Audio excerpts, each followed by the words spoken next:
statis 2. Nah, sebelumnya kita sudah mempelajari listrik statis pertama, ada interaksi antara muatan. Sekarang kita akan mencari berapa besar interaksi itu. Nah, lalu listrik statis 2 ini nanti subtopiknya induksi listrik, kemudian elektroskop, kemudian yang terakhir gaya kolom atau kita sebut dengan gaya listrik. Pak Guru sengaja tuliskan dulu ini materinya supaya bisa lebih cepat, tidak memakan waktu untuk menulis. Lalu nanti ada lagi yang terakhir listrik statis 3 tentang medan listrik, potensial listrik, dan usaha pemindahan muatan listrik. Ya, kita masuk pada induksi listrik. Induksi listrik secara definisi dia adalah bagaimana mendekatkan benda bermuatan listrik dengan benda netral sehingga terjadi pemisahan muatan pada benda netral. Jadi pada benda netral itu nanti akan ada pemisahan muatan. Kenapa? Karena ada satu benda bermuatan listrik didekatkan padanya. Nah, kita lihat langsung contoh soalnya. Contoh soal, sebuah benda bermuatan listrik positif. Jadi ini benda bermuatan ini boleh jadi bermuatan listrik negatif, boleh jadi bermuatan listrik positif. Kita ambil contohnya sini yang positif. Sebuah benda bermuatan positif didekatkan dengan benda netral seperti gambar berikut. Tentukan jenis muatan X dan Y pada netral tentunya. Coba perhatikan sini. Ini muatan positif. Pengertian muatan positif, Pak Guru ulangi. Benda dikatakan bermuatan positif apabila benda itu kekurangan elektron. Sedangkan benda bermuatan negatif itu adalah benda yang kelebihan elektron. Jadi elektron itu menjadi intinya. Kata kuncinya elektron. Jadi tidak kelebihan elektron itu benda positif, bukan begitu. Benda positif adalah benda yang kekurangan elektron, benda negatif adalah benda yang kelebihan elektron. Jadi kata inti sekali lagi Guru bilang elektron, karena elektron itu nanti elektrik nanti listrik, kira-kira begitu. Ini bermuatan positif atau kita sebut kata lain benda kekurangan elektron. Dengan sebelah sini benda netral. Benda netral ini bisa ditulis netral, bisa juga kasih plus min. Yang penting seberapa plusnya segitu minnya, kan netral. Nah, lalu kita buat bila didekatkan. Jadi ini posisi didekatkan, ini menjauh ini. Jadi kalau misalnya kita buat begini, nah ini kita kasih begini, didekatkan. Nah, didekatkan itu posisi berikutnya inilah. Nah, setelah didekatkan begini dia. Nanti akan terjadi pemisahan muatan pada mana? Pada benda netral. Tadi netral boleh tulis begini, boleh begini.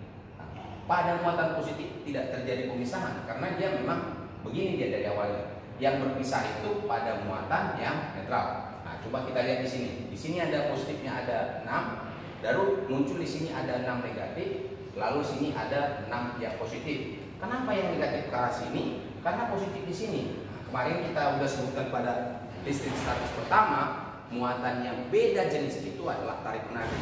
Sedangkan muatan yang sama jenis, ini plus dengan plus, saling menolak. Lalu kita akan lihat yang ini benda positif, ini tadi benda netral, lalu X-nya ini ada Y-nya. Nanti kita akan peroleh, maka muatan X di sini X itu adalah negatif atau kasih tanda begini, min, sedangkan Y adalah muatan positif atau kita kasih tanda plus. Jadi dia terjadi pemisahan. Seandainya Pak Guru geser ini yang muatan positif menjauh, nanti dia kembali ke semula. Gitu ya. Lalu yang ini masuk kita ke berikutnya, topik elektroskop. Elektroskop ini adalah alat untuk mendeteksi apakah benda itu ada muatannya atau tidak. Nah, tapi nanti entah itu bermuatan positif, entah bermuatan negatif, nanti kita cari yang pasti kita hanya deteksi dulu benda itu bermuatan atau benda itu netral. Netral itu tidak bermuatan. Nah, jadi elektroskop alat untuk mendeteksi atau mengetahui adanya muatan listrik. Prinsip kerja elektroskop ini persis dengan sama cara dengan metode induksi listrik. Nah, kita langsung lihat contoh soalnya. Bagaimana posisi daun elektroskop berikut bila didekatkan benda bermuatan negatif. Nah, jadi benda bermuatan negatif. Apakah benda bermuatan positif bisa didekatkan? Bisa. Tapi kita ambil contohnya dulu yang negatif. Ini benda negatif. Lalu kita dekatkan ke ini elektroskop. Elektroskop ini ada bagian yang kepala elektroskop, lalu yang di bawah daun elektroskop. Sepanjang dia masih jauh, ya posisinya beginilah dia mula-mula elektroskop. Tapi setelah didekatkan itu posisinya jadi begini, dekat. Ini kan jauh ini, posisi awal ini. Nah, ini posisi berikutnya, posisi yang kedua. Setelah didekatkan, yang tadi di sini plus itu tetap di sini, jadinya dia tetap dia.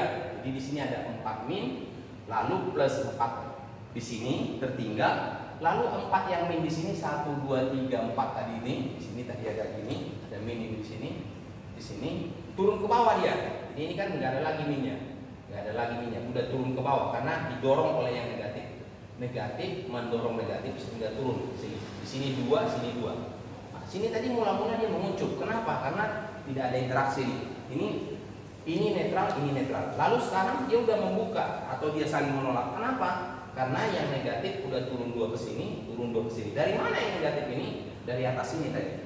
Kenapa bisa yang negatif turun? Karena yang negatif didekatkan. Seandainya yang positif didekatkan, berarti yang positif yang turun ke bawah, yang negatif tetap bertahan di atas. Nah, selalu kita ingat prinsipnya apa? Bahwasanya benda bermuatan yang sama itu akan saling menolak, sedangkan yang muatannya berbeda jenis akan saling menarik. Nah, nanti akan kita peroleh hasil akhirnya daun elektroskop menjadi membuka, atau kata lain membuka itu adalah mekar. Nah, lalu kita masuk pada subtopik berikutnya, gaya kolom atau gaya listrik. Ini secara definisi gaya kolom mengatakan bahwa besarnya gaya tolak bila muatan itu sejenis, atau gaya tarik bila muatan itu beda jenis, itu sama dengan atau sebanding dengan perkalian daripada dua muatan dibagi dengan kuadrat jarak kedua muatan, baru dengan dikali dengan satu konstanta pembandingnya. Konstanta ini kita sebut dengan konstanta kolom. Nah, secara matematisnya ditulis seperti ini. F sama dengan K dikali Q1 kali Q2 dibagi dengan R kuadrat. Nah, jadi dia interaksinya, jumlah muatannya itu muatan satu bukan jumlah, perkalian kedua muatan dikali dengan konstanta kolom itu sebanding dengan besarnya gaya. Tetapi besarnya gaya ini berbanding terbalik dengan kuadrat jarak. Artinya kalau makin jauh dia muatan itu dikasih, nanti dia makin kecil. Itu kan berbanding terbalik. Makin besar nilai daripada R, F-nya akan makin kecil. Sedangkan kalau Q-nya makin besar, ini F-nya makin besar. Itu artinya sebanding. Lalu kita lihat K konstanta kolom. Gaya kolom nanti bisa dilihat di buku cetaknya atau di buku BOS. Nah, ini muat Q1 dan Q2 muatan listrik, satuannya kolom, sedangkan R jarak kedua muatan. Jadi kita hanya membahas ini untuk dua muatan saja. Nanti kalau di SMA bisa kamu membahasnya untuk 3 muatan, 4 muatan dan seterusnya. Contoh soal yang ketiga, tentukanlah besar gaya kolom dari gambar ini. Ini pastinya gaya tolak menolak. Kenapa tolak menolak? Karena muatannya sejenis. Yang sini positif, yang sini positif. Besarnya kekuatan tolak itu pasti sama. Jadi ke kiri sama dengan berapa Newton, hal yang sama juga ke kanan sama juga. Nah, kita menentukannya seberapa nilainya. Kita melihat dari sini. Nanti rumus yang kita pakai ini tadi. Tapi kita cek dulu yang diketahuinya apa. Diketahui ini Q1 sama dengan 2 mikrokolom. Nah, ini bacanya mikro ini. Ya, mikro itu sama saja dengan 10 pangkat 6. Jadi Pak Guru bisa buat 2 kali 10 pangkat 6 kolom C. Lalu hal yang kedua, 2 sama dengan ini 6 mikrokolom, atau sama dengan 6 kali 10 pangkat min 6 kolom. Lalu konstantanya itu tadi langsung kita kasihlah, ditanya F-nya sama dengan berapa? Nah, ini tadi ada R-nya yang lupa ini dan diletakkan di sini ya. R sama dengan jarak keduanya 3 cm, atau kita ambil ini 0,03 meter. Tanya F-nya. Nanti kita jawab dengan menggunakan persamaan gaya kolom atau gaya listrik. F sama dengan K dikali dengan Q1 kita kali lagi dengan Q2 dibagi dengan kuadrat jarak kedua muatan tersebut. Jadi kita jawab F sama dengan, kita masukkan nilainya 9 kali 10 pangkat 9 dikali dengan ini Q1 nya, Q1 kita dapat 2 kali 10 pangkat 6 dikali dengan, nanti satuannya kita buat terakhir saja. Nah, ini dikali dengan 6 kali 10 pangkat min 6 dibagi dengan, nah, kita ambil yang meter, ini 3 kali 10 pangkat min 2.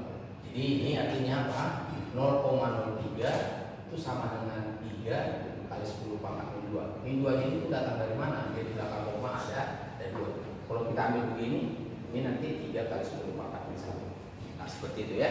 Nah, jadi ini masih kita padatkan ini. Dipadatkan. Nanti kita peroleh F sama dengan 9. Nah, semua yang pangkat kita kasih ke belakang. 9 kali 2 kali 6. Jadi angka ini 9 tetap di sini, 2-nya ke depan, 6-nya ke depan. Lalu yang pangkat itu yang 10 pangkat ke belakang. 10 pangkat 9 kali 10 pangkat min 6 kali 10 pangkat min 6. Nah, ini dibagi dengan, nah, ini kalau begini, ini dipangkatkan, nanti yang ini kita pangkat, nanti dapat kita 9 kali 10 pangkat min 4. Yang ini kita kalikan, pangkatnya dikalikan, gitu ya. Nah, jadi pangkat dipangkatkan, nanti pangkatnya dikalikan. Jadi kalau misalnya 10 pangkat min 1, pangkat 4, ini nanti 10 pangkat min 4. Kira-kira itu kenapa? Karena min 1 dikalikan dengan 4. Jadi kembali ke sini, berarti ini 3 pangkat 2, ini jadi 9, 10 pangkat min 4. Mana yang bisa kita coret? Ini bisa kita coret nih. Ini kita coret. Yang ini 9 dengan 9 habis. Lalu mana lagi? Nah, tidak ada lagi. Lalu yang ini naik ke atas nanti. Nah, nanti kita akan buat jadinya F sama dengan ini 2 kali 6 12 kali 10 pangkat. Yang ini dijumlahkan semua. 9 kurang 6 kurang 6. Kenapa? Karena bilangan pokoknya sama 10. Kalau bilangan pokok sama, ini pangkatnya bisa dijumlahkan. Tapi kalau bilangan pokoknya berbeda, tidak bisa. Ini 10 sini, di sini 10, di sini 10. Berarti pangkatnya kita jumlahkan semuanya. Dibagi dengan 10 pangkat min 4. 10 pangkat min 4 naik ke atas, nanti ini jadi 10 pangkat 4. Kenapa? Karena pangkat kalau dia naik ke atas seperti ini dia. Satuan 10 pangkat 2, kalau naik ke atas berarti 1 kali 10 pangkat min 2. Jadi ini berubah tanda pangkatnya. Pangkatnya yang berubah tanda. Kalau di sini 1 per 10 pangkat 5, nanti naik ke atas 1 kali 10 pangkat 5. Jadi ini angkanya tetap saja, hanya tandanya yang berubah. Kalau dia pindah dari bawah ke atas. Tadi dari bawah negatif, naik ke atas jadi positif. Dari bawah yang ini positif, tandanya 2. Tapi kalau udah dipindahkan ke atas, jadi negatif. Lalu kita ke sini jadinya dapat kita 4. Kenapa? Karena di bawah ini tadi minus 4. Lalu kita peroleh F sama dengan ini sisa 12 kali dengan ini kita dimulakan semua 9 kurang 6 dapat kita 3 kurang lagi 6 min 3. Jadi 10 pangkat 3 yang ini. Lalu yang ini 10 pangkat min 3 yang ini. Lalu sini 10 pangkat 4. Sampai sini bisa mengerti? Ini kan 9 kurang 6. 3 kurang 6 lagi 3 nya min 3. Lalu dikali dengan 10 pangkat 4. 10 pangkat 4 itu tadi apa? Dari 10 pangkat min 4 naik ke atas. Sehingga kita peroleh hasil akhirnya sama dengan 12 kali dengan 10 pangkat 1. Nah, 12 kali 10 pangkat 1. Kenapa? Karena min 3 dengan 4 dijumlahkan. Min 3 tambah 4 hasilnya 1. Atau kita bisa nilai terakhirnya adalah 12 kali 10. Karena 10 pangkat 1 itu sama saja dengan 10. Maka F yang terakhir itu adalah 120N. Nanti satuannya kita buat terakhir ini saja. Nah, sampai di sini mudah-mudahan bisa mengerti. Lalu jika kedua muatan, nah ini kita hapus dulu. Ya, ini kan coret-coretnya tadi. Jika kedua muatan sama, jadi muatannya itu saja, sama muatannya sama, tetapi jaraknya dirubah. Jaraknya bisa dikasih lebih dekat atau bisa dikasih lebih jauh, tapi muatannya itu saja. Ini muatan pertama, ini kedua, lalu dikasih begini, dekatkan atau dikasih lebih jauh. Nah, bagaimana caranya untuk itu mencarinya? Nanti kita buat begini ya. Ini jika muatan 1 sama dengan muatan berikutnya tidak ada berubah, muatan 2 sama dengan muatan yang juga berikutnya, ini keadaan pertama, ini keadaan berikutnya. Nah, Jadi ini nanti akan kita cari F aksen, kita ambil gaya berikutnya atau gaya pada keadaan berikutnya atau keadaan kedua lah gitu. Nanti kita peroleh K Q1 aksen kali Q2 aksen, pakai aksen semua, bagi dengan R1 aksen. Dari mana ini? Dari rumus ini. Hanya kalau di sini aksen, kasihlah semua aksen. Tentu K-nya tidak dikasih aksen. Kenapa? Karena K itu konstanta. Konstanta itu artinya mana-mana dia tetap sama. Jadi tidak ada K aksen. K ya K saja. Mau dibuat situasi keberapa pun tetap nilai K itu ya K. Lalu dibuat di sini F sama dengan yang ini, yang di bawah K dikali Q1 kali Q2 bagi R2. R kuadrat. Ini keadaan mula-mula. Jadi tidak pakai aksen. Ini tidak keadaan mula-mula. Lalu nanti kita akan coret di sini. Ini yang akan kita coret karena Q1 dengan Q1 aksen itu sama, berarti ini habis lah ini. Nah yang ini dengan ini habis Q1 aksen dengan Q1. Lalu dibuat lagi Q2 sama dengan Q2 aksen karena dia muatannya itu saja, berarti ini kita coret ini habis. Nah, lalu K-nya konstantapan pasti habis. Habis itu artinya jadi 1. Sisanya jadinya dia ini ke sini 1, ini ke sini 1, 1 kali 1, ini ke sini juga coret 1 kali 1 kali 1 ya 1. Nah, lalu per R aksen kuadrat, ini dia R aksen kuadrat. Lalu ini di sini juga 1, di sini 1 kali 1 kali 1 per R kuadrat, ini dia per R kuadrat. Nanti kita peroleh ini kan jadi kita peroleh ini menjadi naik ke atas dia. Ini jadi naik ke atas karena bilangan 1/2 kayak gini, 2/3 ini bagi besarnya nanti kita peroleh 1 kali 3/2. Jadi ini jadi naik ke atas. Nah, jadi hal yang sama ini 1 bagi R aksen kuadrat bagi lagi ini nanti kita peroleh jadinya terbalik dia. Oke. Ya kadung. Ada yang silap tadi di sini. Ini kan 1 per. Di sini Pak Guru nggak ada pernya ini, jadi harus ada ini 1 per gitu ya. Kan ini 1 semua, ini 1 kali 1 kali 1 1 per. Nah ini dia. Nah, lalu yang ini kalau kita buat begini 1/2 per 2/5 lah misalnya. Ini nanti yang ini ke atas ini paling atas, yang ini ke sini. Jadi ini dalam kali dalam, luar kali luar. Akhirnya kita peroleh 1 kali 5 per 2 kali 2. Hal yang sama juga begitu. Jadi yang ini paling bawah ini dia naik ke atas ini, paling atas. Nah, jadi ini R2, R pangkat 2 dikali 1 ini. Jadi R pangkat 2 kali 1 ya R pangkat 2. Baru yang ini satunya ini ke sini. 1 kali R aksen pangkat 2. Sehingga seperti ini ya. Lalu kalau kita seranakan pangkat 2-nya ini kita kasih sendiri seperti ini, maka R bagi dengan R aksen itu pangkat 2-nya pakai sekali saja. Lalu F yang ini dari sini dia perkalian silang ke sini. Kira-kira begitu. Jadi kita peroleh lah ya F aksen sama dengan R dibagi R aksen. Hati-hati yang ini. Jadi R aksen di sini R aksen. Jangan R aksen di sini R aksen, salah pasti. Jadi di sini kalau di sini R aksen, sini pasti R aksen. Sesuai dengan inilah ya. F berbanding terbalik dengan R. Jadi harus kalau di sini saya kasih 2, sini 2. Sini kasih 3, ini 3. Kalau dikasih aksen di sini pun aksen. Kira-kira begitu. Nanti kita peroleh rumusnya seperti ini. Nah, contoh soal yang keempat dengan menggunakan rumus ini, nah, kita peroleh ini dia 2 buah muatan listrik sejenis berarti pasti tolak menolak, dipisahkan sejauh R. Jadi ini kita ambil ya, diketahui ini muatan pertama sejenis Q1 sama dengan tidak diketahui berapa nilainya, mendapat gaya tolak sebesar 2N. Jadi dia ini F sama dengan F1 sama dengan, atau kita ambil F sama dengan 2N.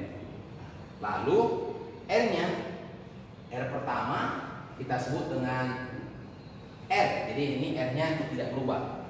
R sama dengan R. Lalu di sebelah sini kita buat Q. Berikutnya Q aksen kita, Q1 aksen sama dengan Q1. Ini Q1 yang sama dengan Q1 ya. Sedangkan Q2 ini sama dengan Q2. Lalu di sini Q2 aksen sama dengan Q2. Ya. Sama, jadi dia tidak berubah. Nah, yang sama. Lalu ini R aksen itu yang berubah, dibuat menjadi 1/3. Nah, disinilah R aksen menjadi 1/3 dari pertama. Pertama itu F. Ini dia. Bila F di sini sama dengan F mula-mula 2N, yang ditanya nanti di sini ditanya berapakah F aksennya. Ya, ini keadaan kedua atau keadaan berikutnya, ini keadaan mula-mula atau keadaan pertama. Nanti kita peroleh jawabnya dengan menggunakan persamaan kita ini. F aksen berbanding F sama dengan, nah ini hati-hati di sini. Di sini R, di sini R aksen. Nah ini ke sini pasangannya begini, silang. Ini kuadrat. Nanti kita peroleh F aksen dibagi dengan 2N.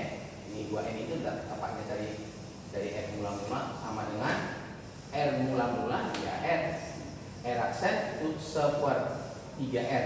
Dan di sini 1/3R pangkat 2. Nanti kita coret ini. Nah ini kita coret nanti jadinya 1/1/3. Nah ini pasti ini pindah ke sini.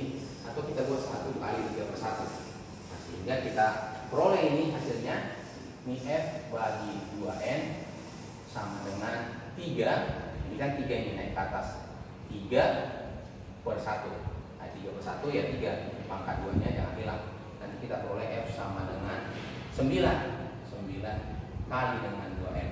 Nanti hasil akhir kita F aksen kita sama dengan 18N. Ya, sampai di sinilah dulu listrik statis 2. Nanti yang berikutnya kita ada medan listrik, potensial listrik, dan usaha memindahkan listrik itu masuk pada listrik statis 3. Nah, terima kasih, sampai jumpa kembali. Mohon maaf kalau ada kata-kata yang salah atau penulisan yang salah, nanti Pak Guru akan perbaiki lagi pada pertemuan berikutnya. Terima kasih. Ciao.